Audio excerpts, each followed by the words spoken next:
Ladies and gentlemen, my name is Matt, I am the American-Canadian Gamer, and today I want to talk about Titanfall because there's been a major patch for the game, and there has been DLC announced at PAX East.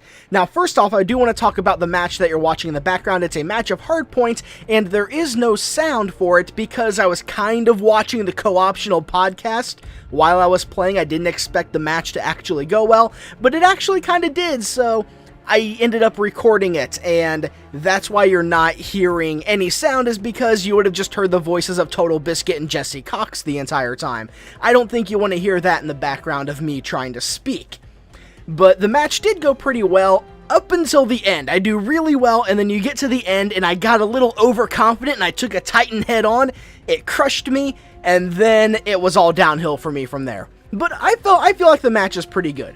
So that's what you're watching in the background, but let's start talking about this patch that Titanfall has received, and it's a pretty significant patch. There are a ton of bug fixes, some changes to the way the game works, and some of the game types, some of the weapons, and I'm going to go over the major ones. There is the link to the patch notes in the description, so you can go see everything, but I'm just going to go over the major ones that I noticed in the patch notes.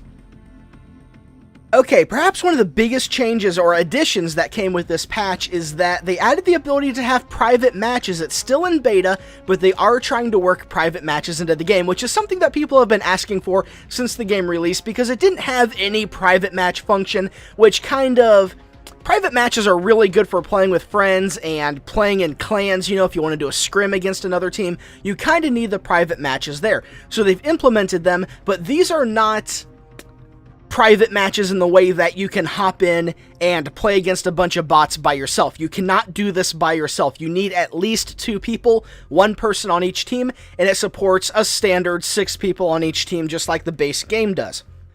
Now, the only thing is you will not earn any form of XP while you're in a private match, and that's really understandable because you don't want people going in and then just boosting their levels, getting challenges completed, unlocking everything, and just playing through the ladder system in that way. You don't want people doing that. So it's understandable that there is no form of XP or challenge completion in these private matches, but I am really glad to see them add this. This means I can hop in with my friends, we can just play around, you can explore the maps a little bit, you can just take the time to run around the map and just check it out, try, you know, different parkour moves, find out sight lines. You don't have to hop into a multiplayer match to do this now. The only thing I wish they would add is now the ability just to play against bots or just jump into a match or onto a map by yourself and just explore it. I would love the ability just to boot up a map, jump into it, and just run around the map, check things out, look at it, you know, just figure out fun ways to move through it. That's something I do love about multiplayer shooters, and I hope that they eventually get to the point where they do allow us that kind of freedom with the game. Now, there's another big change which is unique to PC. They removed a Wallhack exploit, which I didn't even know existed until they mentioned they got rid of it. But apparently on PC you were able to modify your local configuration files to enable a sort of wallhack cheat, but they say it was using legitimate code.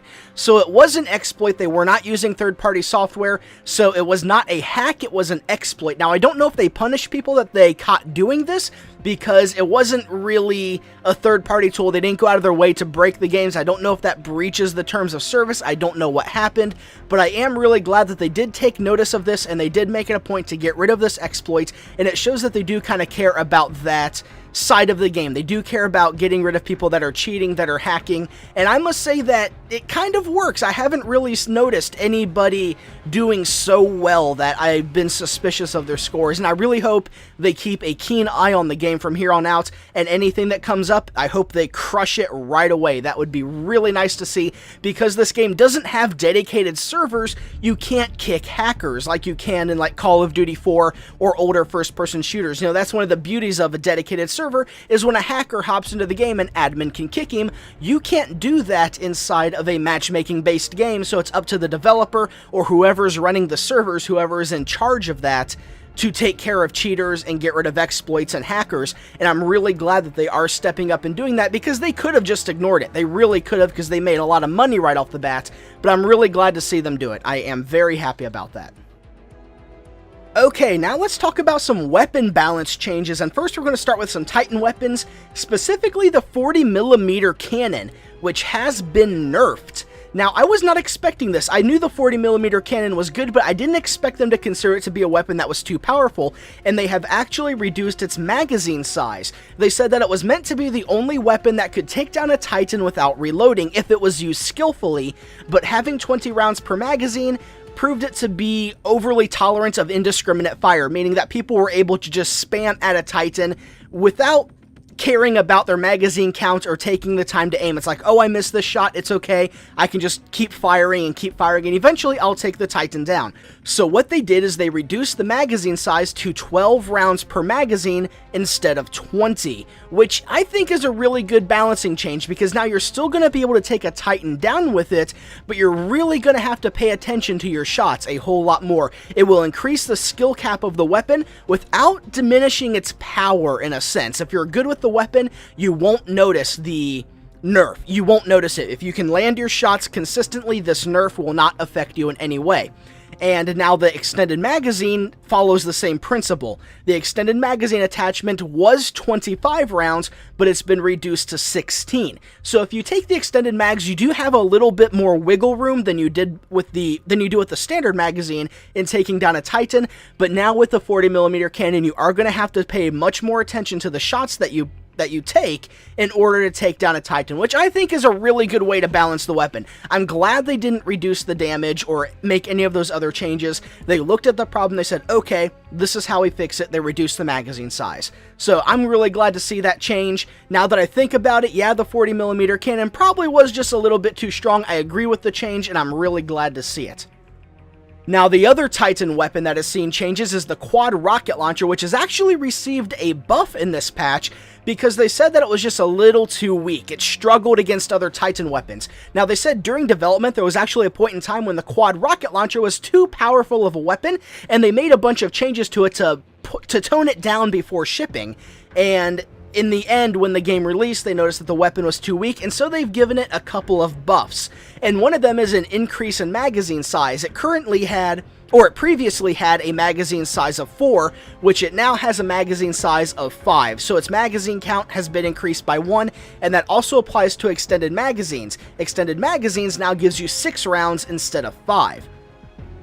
Now, alongside this magazine increase, they have also buffed the damage against Titan shields, because they said it was taking too long to drop a Titan shields with the quad rocket. It took 5 shots, and that meant that you had to actually reload before you could even drop an enemy Titan shields altogether, and this was the only Titan weapon that actually had this issue. But now they've actually upped the damage against Titan shields so that it can drop a shield in 4 shots, and combined with the increased magazine size, this damage increase effectively gives you another volley of rockets against the hull of a Titan to do some increased damage. So this increase in damage, along with the increase in magazine size, will help you fight other Titans with the quad rocket, which now you'll have an extra volley of rockets after taking down a Titan shield, or 2 volleys if you take extended magazines, which will make extended magazines pretty useful with this weapon.